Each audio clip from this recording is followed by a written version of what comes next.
Hello friends, स्वागत है आप सभी लोगों का हमारे चैनल कुकर स्टडी में। मैं कमल बेस्ट। इस वीडियो के माध्यम से दोस्तों आप यहाँ पर कराऊंगा आर्मी टेक्निकल एनए का दोस्तों फिजिक्स का पार्ट नंबर 11, यानी कि यहाँ पर आपको मिलेगा भौतिक विज्ञान का भाग नंबर 11। इससे पहले दोस्तों आपको 10 भाग कराए जा चुके हैं भौतिक विज्ञान के, जहाँ पर आपने महत्वपूर्ण क्वेश्चन को देखा। और आज दोस्तों आप यहाँ पे भी महत्वपूर्ण क्वेश्चन को देखेंगे जो बार बार पूछे जाते हैं। तो आराम से आप कॉपी और पेन निकाल लेंगे और जो भी क्वेश्चन यहाँ पे मिलेंगे दोस्तों आराम से आप उनको नोट करेंगे विस्तारपूर्वक। तो शुरू करते हैं, देखिए क्वेश्चनों को। पहला क्वेश्चन दोस्तों आपको दिखता है, दृश्य प्रकाश की खोज किसने की थी, यानी कि आपको बताना है विजिबल लाइट डिस्कवर्ड बाय।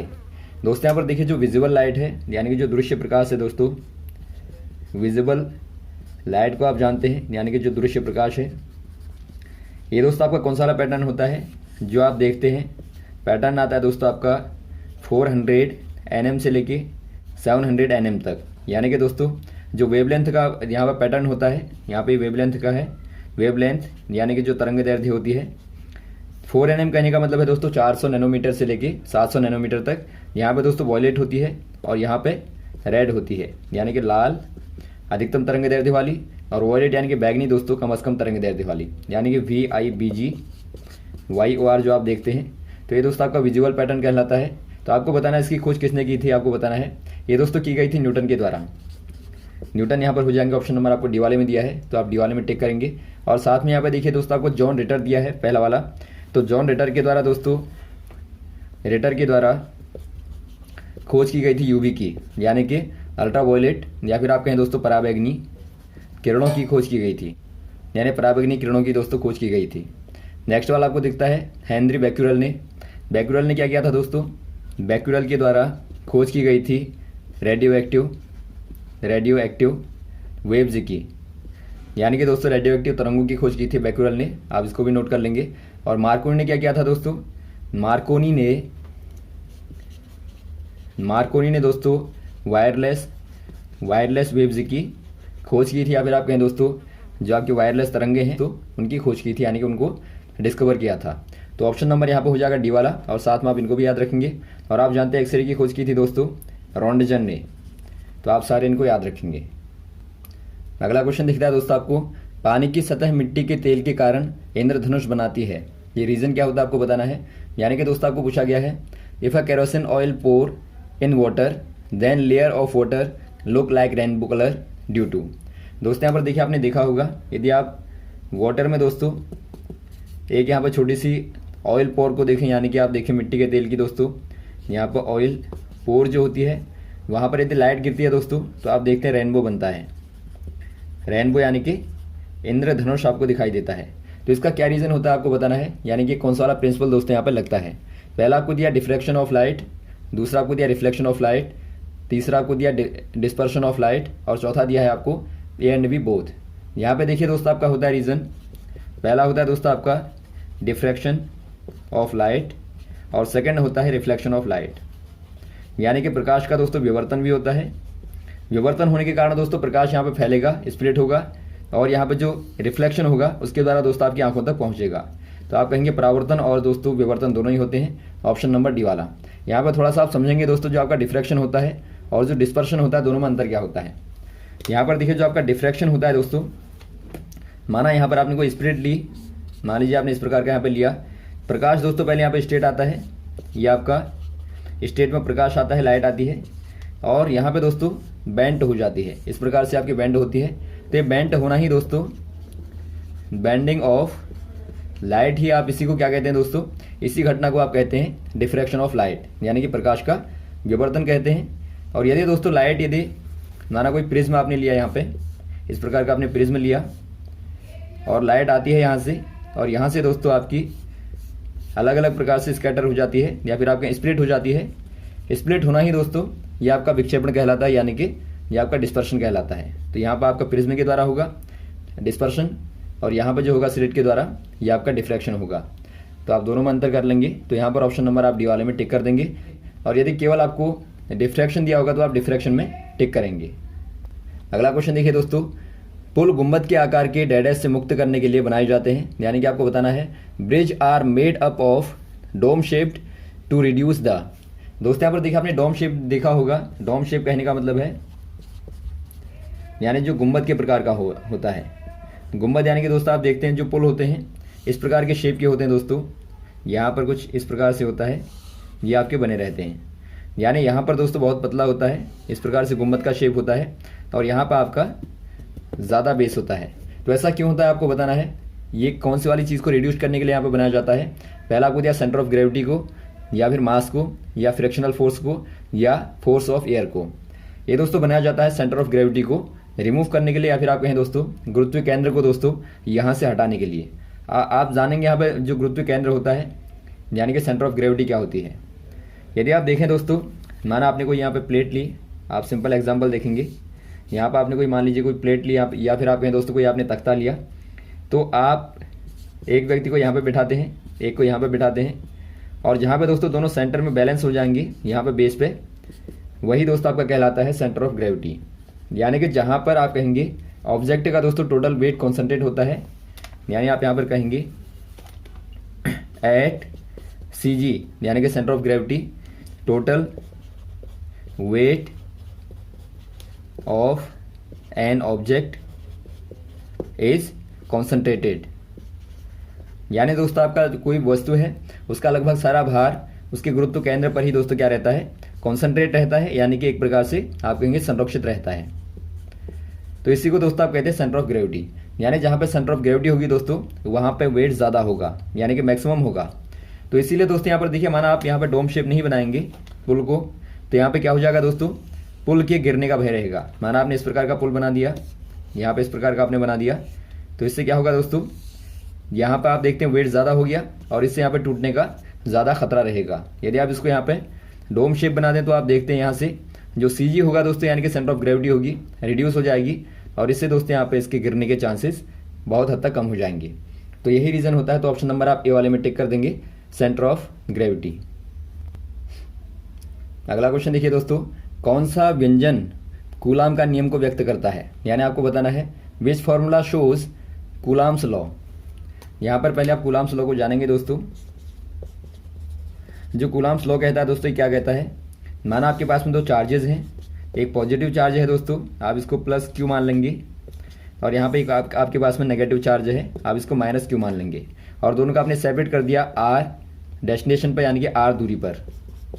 तो यहाँ पर देखिए दोस्तों, कूलाम लॉ क्या कहता है, दोनों के बीच लगने वाला जो अट्रैक्शन फोर्स होता है, attraction force between two charges, या फिर आप कहें two opposite charges, equal to, या फिर आप कहें दोस्तों प्रोपोर्शनल टू Q1 Q2, यानी कि दोनों चार्जेस के मल्टीप्लिकेशन के बराबर प्रोपोर्शनल होता है, अनुक्रमानुपाती होता है। और दोस्तों ये आपका इन्वर्स होता है, and inversely proportional to square of their separation, यानी कि दोस्तों जो बीच का सेपरेशन होगा उसके वर्ग के व्युत्क्रमानुपाती होता है, और दोनों चार्जेस के गुणनफल के दोस्तों अनुक्रमानुपाती होता है। यदि आप कंबाइन करके लिखें दोस्तों यहाँ पे जो कूलाम लॉ है, इसको आप कंबाइन करके लिखेंगे तो FE डायरेक्टली हो जाएगा दोस्तों Q1 Q2 अपॉन R²। या फिर दोस्तों यदि आप प्रोपोर्शनल को हटा दें यहाँ से, तो यहाँ पर एक आप नियतांक को लगा देंगे K को, और बराबर दोस्तों आपका हो जाएगा K Q1 Q2 upon R², यानी कि दो चार्जेस का गुणनफल बट्टा R², और यहाँ पे K आपका कांस्टेंट है, यानी नियतांक होता है। तो यहाँ पर आप देखते हैं दोस्तों ऑप्शन नंबर कौन सा दिखता है, आपको B वाला दिखता है दोस्तों, तो आप B वाले में टिक कर देंगे, ऑप्शन नंबर B वाला। वैसे आप देखें दोस्तों, जो आपका पहला वाला दिखता है, आपको पहला वाला यदि आप दोनों को मास ले लें दोस्तों, यानी M यहाँ पे ले लें, द्रव्यमान M1 और M2, तो यहाँ पर दोस्तों आपका जो दो मासेस के बीच में लगने वाला फोर्स होता है वो आपका ग्रेविटेशनल फोर्स होता है दोस्तों, Fg equal to G M1 M2 upon R², जो कि आपको यहाँ पे दूसरे वाले में दिखता है, पहले वाले में दिखता है। तो ये दोस्तों आपका न्यूटन के द्वारा दिया गया था, जो कि गुरुत्वाकर्षण बल है दोस्तों। और वैसे ही आप देखें दोस्तों, जो आपका थर्ड वाला दिखता है, थर्ड वाला आपको दिखता है F12 equal to minus F21। माना आपके पास में कोई ऑब्जेक्ट यहाँ पे 1 है और यहाँ पे 2 है दोस्तों, तो माना ऑब्जेक्ट 1 2 पे F12 बल लगाती है, तो ऑब्जेक्ट 2 दोस्तों ऑब्जेक्ट 1 पे क्या लगाएगी, F21 बल लगाएगी, यानी कि फोर्स लगाएगी, यानी बराबर दोस्तों फोर्स लगाएगी, लेकिन डायरेक्शन क्या होगा, दोनों का अपोजिट होगा। क्योंकि आप जानते हैं जो फोर्स होता है वेक्टर क्वांटिटी होती है, यानी सदिश राशि होती है बल, तो आप दिशा को बदल देंगे दोस्तों, तो आपको यहाँ पर माइनस का साइन लगाना पड़ेगा। तो ये कौन कहता है दोस्तों, ये कहता है न्यूटन का थर्ड लॉ। आप जानते हैं न्यूटन का जो थर्ड लॉ कहता है मोशन का, यही कहता है कि आप जितना फोर्स लगाते हैं दोस्तों, एक्शन करते हैं, उतनी ही इक्वल अमाउंट में आपके ऊपर एंटी रिएक्शन होती है, या फिर आप कहें दोस्तों एक्शन की क्या होती है, रिएक्शन होती है। जैसे आप देखते हैं रॉकेट का ऊपर को उड़ना या ज़मीन पर चलना, दौड़ना, जो भी चीज़ें हैं, ये दोस्तों आपका थर्ड वाला है। तो यहाँ पर आपका हो जाएगा बी वाला। अगला क्वेश्चन देखिए दोस्तों, पारे की 2 बूंदें मिलकर एक हो जाती हैं, ये कौन सा वाला बल होता है? यानी आपको बताना है 2 drops of mercury become single due to. दोस्तों यहाँ पर देखिए आपने 2 ड्रॉप ली मरकरी की, यानी आपने पारे की दोस्तों 2 बूंदें ली और आपस में दोस्तों आपने इनको लगाया, तो ये आपस में क्या हो जाती हैं दोस्तों, चिपकने के बाद में 1 ड्रॉप में कन्वर्ट हो जाती है। तो ये कौन सा वाला रीजन होता है दोस्तों, कौन सा वाला फोर्स यहाँ पर अप्लाई होता है? आपको यहाँ पर बताना है कि कौन सा वाला फोर्स यहाँ पे अप्लाई होगा। पहला आपको दिया अधेसिव या फिर आपका अधेसन फोर्स, सेकंड आपको दिया कोहेसिव फोर्स, थर्ड आपको दिया फ्रिक्शनल फोर्स और फोर्थ आपको दिया टेंशनल फोर्स। यहाँ पे दोस्तों कौन सा लगेगा? आपको दोस्तों हमने 2 प्रकार के फोर्सेस बताए थे। एक बताया था आपको अधेसन फोर्स या फिर आपका अधेसिव फोर्स, यानी कि आसंजक बल आप कहते हैं इसको, आसंजक बल। और ये आपका बताया था दोस्तों कोहेसिव फोर्स। यहाँ पर देखिए दोस्तों आपका अधेसिव फोर्स क्या होता है? माना आपके पास में कोई ग्लास है, कांच का है, कांच का यहाँ पर आपके पास में कोई बर्तन है दोस्तों, वैसा ग्लास है, और यहाँ पर आप पानी को कंटेन करते हैं, या मान लीजिए आपने मरकरी को कंटेन किया, मान लीजिए दोस्तों आपने वाटर को ही कंटेन किया, तो आप देखते हैं ग्लास के ऊपर दोस्तों पानी की बूंदें चिपकी रहती हैं। तो यहाँ पर आप देखते हैं कि यहाँ पर आपके पास में एक सबस्टेंस है वाटर, और सेकंड वाला सबस्टेंस यानी कि दूसरा पदार्थ दोस्तों आपके पास में ग्लास है। यानी ग्लास और जो वाटर के बीच में जो फोर्स लगेगा दोस्तों, आप उसी को कहते हैं अधेसिव फोर्स, यानी कि आसंजक बल कहते हैं। तो यहाँ पर दोस्तों आपका आसंजक बल होता है। और यदि आपके दोस्तों दोनों ही ड्रॉप हैं पानी की, या दोनों ही ड्रॉप हैं दोस्तों मरकरी की, और दोनों का आप लगा देते हैं, यानी कि यहाँ पर क्या है दोस्तों, यहाँ पर आपके पास में सेम सबस्टेंसेस हैं, यानी कि जो पदार्थ हैं वो दोस्तों आपके पास में समान हैं। तो समान पदार्थ के केस में दोस्तों जो फोर्स लगता है उसे आप बोलते हैं कोहेसिव फोर्स, यानी कि ससंजक बल। तो यहाँ पर जो लगेगा दोस्तों वो आपका कोहेसिव फोर्स लगेगा, यानी कि यहाँ पर आपका ससंजक बल लगेगा। तो ऑप्शन नंबर आप बी वाले में टिक करेंगे। और साथ में जो फ्रिक्शनल फोर्स होता है ये आपको मालूम ही होगा। माना दोस्तों आप कोई ब्लॉक लें, यहाँ पर ब्लॉक के ऊपर आप यहाँ से फोर्स एफ लगाएं और मोमेंट इधर को होता है वी, तो यहाँ पर दोस्तों जो मोमेंट की डायरेक्शन के अपोजिट में लगेगा, यानी मान लीजिए आपका यहाँ पर प्लेन है और प्लेन के द्वारा दोस्तों इस वाली डायरेक्शन में कोई फोर्स एफ लगता है, तो ये वाला एफ दोस्तों क्या कहलाता है? फ्रिक्शनल फोर्स, यानी कि घर्षण बल दोस्तों कहलाता है। तो घर्षण बल हमेशा ही क्या होता है दोस्तों, जो अप्लाइड फोर्स होता है, यानी जो आपके द्वारा बल लगाया जाता है उसके अपोजिट डायरेक्शन में दोस्तों लगता है। और वैसे दोस्तों आप टेंशनल फोर्स देखें, यानी कि टेंशन को देखें, तो टेंशन क्या होती है दोस्तों, माना आपने यहाँ पर कोई रस्सी को लिया, आप यहाँ को खींचते हैं, एक व्यक्ति यहाँ को खींचता है और सेकंड वाला व्यक्ति दोस्तों इधर की ओर खींचता है।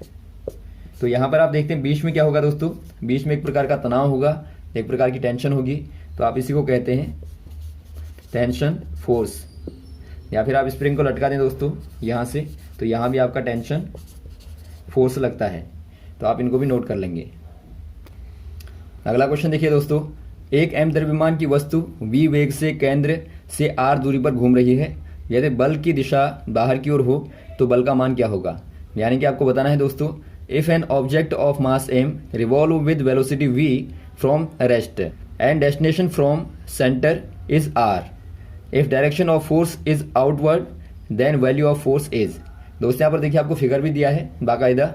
यहाँ पर आप देखते हैं दोस्तों कोई r डेस्टिनेशन पर कोई ऑब्जेक्ट आपके पास में यहाँ पे है, इस प्रकार से आपको दिया है, ये सेंटर है, और यहाँ से दोस्तों r दूरी पर यहाँ पर ऑब्जेक्ट है m है, और ये दोस्तों आपका v वेलोसिटी के साथ में लगातार घूम रहा है। तो यहाँ पर आपको बताना है दोस्तों जो फोर्स होगा जो कि बाहर की ओर लग रहा है, ये दोस्तों यहाँ पर कौन सा वाला फोर्स होगा? पहला आपको दिया दोस्तों mv²/r होगा, या -mv²/r होगा, या mv/r होगा, या नन ऑफ दीज। यहाँ पर देखिए दोस्तों जो फोर्स यहाँ पर बाहर की ओर लगता है सर्कुलर मोशन में, यहाँ पर देखिए सर्कुलर मोशन में दोस्तों, या फिर आपके वृत्तीय गति में जो बाहर की ओर बल लगता है दोस्तों उसको आप कहते हैं सेंट्रीफ्यूगल फोर्स, यानी कि अपकेंद्र बल कहते हैं। अपकेंद्र बल कहने का मतलब है दोस्तों जो केंद्र से बाहर की ओर लगता है। जैसे कि आप देखते हैं वॉशिंग मशीन में आप मशीन में देखते हैं दोस्तों आप, यानी जो कपड़े धोने वाली मशीन होती है, बाहर की ओर दोस्तों डस्ट के ऊपर यानी धूल के कणों के ऊपर फोर्स लगता है। या फिर आप मक्खन को निकालने में देखते हैं, वहाँ भी दोस्तों एक प्रकार से सेंट्रीफ्यूगल फोर्स से कार्य में आता है। तो ये बाहर की ओर लगने वाला दोस्तों आपका जो होता है सेंट्रीफ्यूगल होता है, और यही फोर्स दोस्तों माना आपका अंदर का लगता, माना यहाँ पर अंदर की ओर होता दोस्तों, तो ये कौन सा हो जाएगा? ये आपका सेंटीपिटल हो जाएगा। यहाँ पर ये बार बार पूछा जाता है। ये दोस्तों आपका सेंट्रीपिटल फोर्स हो जाएगा। जैसा कि आप देखते हैं जो प्लेनेट होते हैं दोस्तों, यानी कि जो हमारे ग्रह होते हैं सौरमंडल में, वो आपके सेंट्रीपिटल के कारण ही घूमते हैं। और यदि आप देखते हैं कोई एटॉम में इलेक्ट्रॉन को देखें दोस्तों चारों ओर घूमता हुआ, तो वहाँ भी आप देखते हैं वो सेंट्रीपिटल होता है। या फिर आप कोई यहाँ पर रूफ लें, कोई रस्सी लें और उसके कोने पर दोस्तों एक पत्थर को बांध दें और आप घुमाते हैं तो आप देखते हैं अंदर की ओर फोर्स लगता है सेंटर के द्वारा, तो ये भी दोस्तों आपका सेंट्रीपिटल है। तो आप दोनों में अंतर कर लेंगे। यदि बाहर को लगता है दोस्तों आपका सेंट्रीफ्यूगल हो जाएगा और अंदर की ओर लगता है तो आपका सेंट्रीपिटल फोर्स यहाँ पर हो जाता है। तो यहाँ पर जो फॉर्मूला बनता है दोस्तों, ये आपका होता है mv²/r। यदि डायरेक्शन दोस्तों बाहर की ओर होगी तो माइनस लगा देंगे और यदि अंदर की ओर होगी दोस्तों तो यहाँ पर आप प्लस कर देंगे mv²/r। यानी कि आपका ये दोस्तों आपका सेंट्रीफ्यूगल होता है और ये सेंट्रीपिटल होता है। तो यहाँ पर आप देखते हैं कौन सा वाला है दोस्तों, ऑप्शन नंबर आपका बी वाला दिखता है। तो यहाँ पर आप बी वाले में टिक कर देंगे -mv²/r में। अगला क्वेश्चन देखिए दोस्तों, पानी के भीतर साबुन का बुलबुला डैश लेंस का व्यवहार करेगा। यानी आपको बताना है show bubbles act as dash lens inside the water. दोस्तों यहाँ पर देखिए कोई लेंस जो होता है, लेंस इनसाइड वाटर, यानी कि पानी के अंदर दोस्तों जो लेंस का बिहेव होता है, बिहेव दोस्तों आपका अपोजिट हो जाता है या फिर आप कहें दोस्तों चेंज हो जाता है, यानी परिवर्तित हो जाता है। माना दोस्तों आपके पास में कोई कॉनकेव लेंस है, कॉनकेव लेंस है दोस्तों, यानी कि आपके पास में कोई अवतल दर्पण है, लेंस है। तो अवतल लेंस जो होगा दोस्तों पानी के अंदर रखने पे, वाटर में रखने पर दोस्तों कॉन्वेक्स लेंस की तरह काम करेगा, यानी कि उत्तल लेंस की तरह काम करेगा। वैसे ही दोस्तों आपका जो कॉन्वेक्स होगा वो कॉनकेव लेंस की तरह वर्क करेगा। तो यहाँ पर आप देखते हैं दोस्तों जो पानी जो शॉप का बुलबुला होता है वो दोस्तों आपको देखने में कैसा लगता है, देखने में दोस्तों आपको उत्तल की तरह लगता है, यानी कि कॉन्वेक्स की तरह लगता है, लेकिन उसका बिहेव कैसा होगा दोस्तों, कॉनकेव की तरह होगा। यानी आप कह देंगे अवतल की तरह दोस्तों बिहेव करता है। तो ऑप्शन नंबर कौन सा हो जाएगा, ऑप्शन नंबर ए वाला हो जाएगा दोस्तों, कॉनकेव की तरह, यानी कि अवतल की तरह दोस्तों, अवतल लेंस की तरह बिहेव करता है। तो यहाँ पर आप ध्यान देंगे दोस्तों पानी के अंदर रखने पे उनकी दोस्तों प्रॉपर्टी चेंज हो जाती है। अगला क्वेश्चन देखिए दोस्तों, दृश्य प्रकाश का अच्छा परावर्तक है, यानी कि आपको बताना है the best reflector of visible light. दोस्तों यहाँ पर देखिए आपको बेस्ट रिफ्लेक्टर बताना है, बेस्ट रिफ्लेक्टर यानी कि अच्छा परावर्तक आपको बताना है। ये क्या होता है दोस्तों, आयरन होगा, मरकरी होगा या सिल्वर होगा या गोल्ड होगा। ये दोस्तों यहाँ पर हो जाएगा सिल्वर, सिल्वर हो जाएगा दोस्तों, यानी एजी हो जाएगा। और इसी का इस्तेमाल किया जाता है दोस्तों मिरर में, यानी जो दर्पण होते हैं उनमें दोस्तों पॉलिश के लिए यूज किया जाने वाला दोस्तों आपका मटेरियल खास तौर पे मैक्सिमम दोस्तों सिल्वर ही होता है। क्योंकि सिल्वर क्या होता है दोस्तों, सिल्वर एक प्रकार से अच्छा रिफ्लेक्टर होता है विजिबल लाइट का, यानी जो दृश्य प्रकाश होता है या फिर आपके विजिबल लाइट जो होती है दोस्तों उसका अच्छा परावर्तक होता है सिल्वर, यानी कि चांदी। और चांदी को दोस्तों मरकरी वेपर के साथ में, मरकरी वेपर के साथ में दोस्तों यहाँ पर शीशों के पीछे पॉलिश किया जाता है। तो यहाँ पर आप टिक कर देंगे ऑप्शन नंबर सी वाले में। अगला क्वेश्चन देखता है दोस्तों, आपको निम्न में अदिश राशि है, यानी कि आपको बताना है which one of the following is an scalar quantity. Scalar और वेक्टर आपको मालूम होगा दोस्तों, फिजिकली दो प्रकार की क्वांटिटीज होती हैं। यदि आप देखें फिजिकली दोस्तों दो प्रकार की क्वांटिटीज होती हैं दोस्तों, एक होती है वेक्टर और एक होती है स्केलर। स्केलर मतलब अदिश राशि और वेक्टर मतलब सदिश राशि। सदिश राशियों में होता है दोस्तों डायरेक्शन और साथ में मैग्नीट्यूड यानी कि प्रमाण और साथ में दोस्तों दिशा होती है, लेकिन यहाँ पर केवल मैग्नीट्यूड यानी कि केवल प्रमाण होता है। तो यहाँ पर देखिए दोस्तों जो वेलोसिटी है, वेलोसिटी यानी कि वेग जो होता है, आप जानते हैं वेग के लिए दोस्तों दिशा की आवश्यकता होती है और वेलोसिटी इक्वल टू होता है displacement upon time. Displacement upon time होता है जहाँ पर डिस्प्लेसमेंट यानी कि विस्थापन भी दोस्तों सदिश राशि होती है। तो यहाँ पर आप कह देंगे वी दोस्तों वेक्टर क्वांटिटी होगी। और आपको नेक्स्ट वाला दिखता है डिस्प्लेसमेंट यानी विस्थापन, डिस्प्लेसमेंट आपको बता दिया है, ये दोस्तों सदिश राशि होती है यानी कि वेक्टर क्वांटिटी होती है। नेक्स्ट आपको दिया दोस्तों वर्क, वर्क बराबर आपको मालूम होगा दोस्तों डॉट प्रोडक्ट होता है फोर्स इंटू डिस्प्लेसमेंट का, यानी FD कॉस ऑफ थीटा होता है। यहाँ पर आप देखते हैं दोस्तों फोर्स क्या है, ये आपका दोस्तों वेक्टर होता है, यानी बल आपका सदिश राशि होती है, विस्थापन ये आपका दोस्तों वेक्टर होती है, और दोनों का डॉट प्रोडक्ट करेंगे दोस्तों तो ये आपका स्केलर क्वांटिटी को देता है। तो यहाँ पर आप कह देंगे दोस्तों वर्ग जो होगा अदिश राशि होती है। तो ऑप्शन नंबर आप सी वाले में टिक कर देंगे। और फोर्स आपको बता दिया है, ये दोस्तों एक प्रकार से वेक्टर क्वांटिटी होती है। अगला क्वेश्चन देखिए दोस्तों, जब हम किसी वस्तु का लाल रंग देखते हैं तो इसका क्या अर्थ होता है। यानी आपको बताना है if we see red colour of an object it means. दोस्तों ये देखिए बहुत ही अच्छी घटना है एक प्रकार की, आप आराम से यहाँ पे देखेंगे। माना दोस्तों कोई ऑब्जेक्ट है और ये आपको दिखती है दोस्तों रेड कलर की, यानी जो आपका कलर अपीयर हो गया आता है वो आपको लाल दिखाई देता है। तो ऐसा क्यों होता है दोस्तों। यहाँ पर देखिए दोस्तों आपको मालूम होगा जो विजिबल लाइट होती है, विजिबल लाइट यानी जो दृश्य प्रकाश होता है, वहाँ पे दोस्तों 7 रंग होते हैं, यानी कि VIBG YOR 7 रंग होते हैं, यानी यहाँ पे 7 कलर्स होते हैं। लेकिन आपको दोस्तों केवल R ही दिखाई देता है। ऐसा क्यों होता है। ऐसा इसलिए होता है दोस्तों, जो 6 कलर होते हैं यानी कि जो पहले वाले आपके VIBG YO होंगे दोस्तों, ये सारे के सारे बॉडी के द्वारा एब्जॉर्ब कर लिए जाते हैं, यानी कि दोस्तों इनका क्या होता है, इनका अवशोषण हो जाता है। और जो अवशोषण नहीं कर पाती दोस्तों, यानी जिसको रिफ्लेक्ट कर देती है, माना यहाँ पर आपके सारे के सारे एब्जॉर्ब हो गए, और आप देखते हैं रेड को दोस्तों क्या कर देती है, रिफ्लेक्ट कर देती है, रिफ्लेक्ट कर देती है यानी कि परावर्तित कर देती है दोस्तों। और यही परावर्तित हुआ रंग आपको दिखाई देने लगता है। तो यहाँ पर आप कह देंगे दोस्तों क्या हो जाएगा, यहाँ पर 6 कलर्स एब्जॉर्ब्ड हो जाएंगे, ऑप्शन नंबर पहला वाला, यानी कि 6 कलर दोस्तों अवशोषित हो जाते हैं। तो यहाँ पर दोस्तों एक प्रकार की विचित्र घटना है, आपको वस्तुओं का वो वाला रंग दिखाई देता है जो कि वस्तुएं रिफ्लेक्ट कर देती हैं, यानी कि दोस्तों छोड़ देती हैं। तो यहाँ पर आप कर देंगे ए वाले में टिक, ऑप्शन नंबर ए वाला। तो यहाँ तक दोस्तों आप क्वेश्चन को तैयार करेंगे, और साथ में यदि कोई कंफ्यूजन हो तो आप कमेंट बॉक्स में कमेंट करें। लगातार आपको बताते रहेंगे दोस्तों क्वेश्चनों को, हमारे साथ भी बने रहेगा। ओके, थैंक्स, जय हिंद, जय भारत।